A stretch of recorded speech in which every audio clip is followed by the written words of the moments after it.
Here are 4 foods you should avoid eating for breakfast to reduce that belly fat.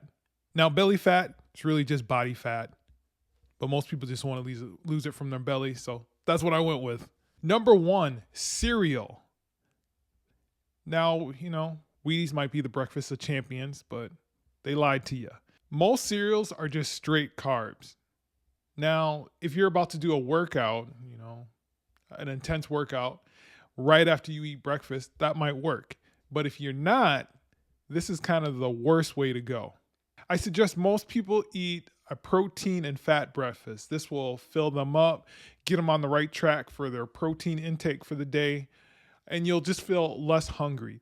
If you've noticed, if you eat cereal, you tend to be hungry about an hour later, and that can lead to snacking and eating more food before lunch. So to start on the right track, go a different route. Eggs, meat, veggies, get some fiber, protein in, a little bit of fat. You'll feel much better. Number 2, donuts. Now let's be real, donuts is a dessert, not a breakfast item. High sugar in the morning just sets you up for failure. The more sugar you eat in the morning, the more you'll want it throughout the day. Plus the same thing with cereal. You're starting out no protein. You definitely get fat on that one, but you're not setting yourself up with good food that will keep you full. And I hate to say this, but probably pancakes and waffles are kind of in this same category, especially when you just load it with syrup. You're not doing yourself favors. Get some protein, eat some eggs, some meats, at least if you're going to have some of these other items with it. Third one, muffins. And this is kind of like the cousin to a donut because it's basically a muffin is a cake, just a dense cake. And if you buy those Costco or Sam's muffins, look at the nutritional label on the back. It's going to be more than a donut, more than your favorite dessert, really. Those things are mammoth, number 1. And number 2, high in carbs and fat. And that's kind of what we want to get away from, the high carb, high fat. I've thought about this, and I cannot think of one natural food that is really high in carbs and really high in fat. So if you eat whole foods, you'll probably be better. High fat, high protein, you can still stay lean.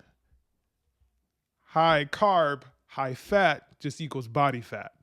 And the 4th item, sugary coffees. Now, if you go to Starbucks, get your favorite coffee. Number 1, if it has whipped cream on it, you're already in a bad state. So that's a dessert, let's be honest. But you even need to be careful of the coffees that don't come with whipped cream or don't look so, dessert-y. These can have 400, 600, 800 calories.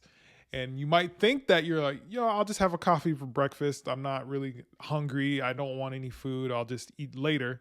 But if you're taking down 800 calories in liquid energy, I guess you could call it, you are having breakfast. That is your breakfast. You're just starting yourself poorly. Liquid calories are one of the worst things for your waistline.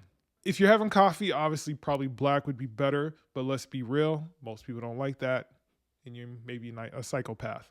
So you can add, butter or some other type of creamer. Just add just enough for you to tolerate the coffee. You'll get better. It will start to taste better over time. Now, I'm not a coffee drinker, so I can't even say this. But from experience of others, you'll get used to having less and less creamer and other things in the coffee over time. So just take your time doing it. But just be careful if you're trying to cut your waistline. Now, this is not to say you can never have any of these foods. I mean, obviously, treat yourself when you want. You just can't have this consistently in your diet and expect to lose body fat. You'll just be setting yourself up for failure.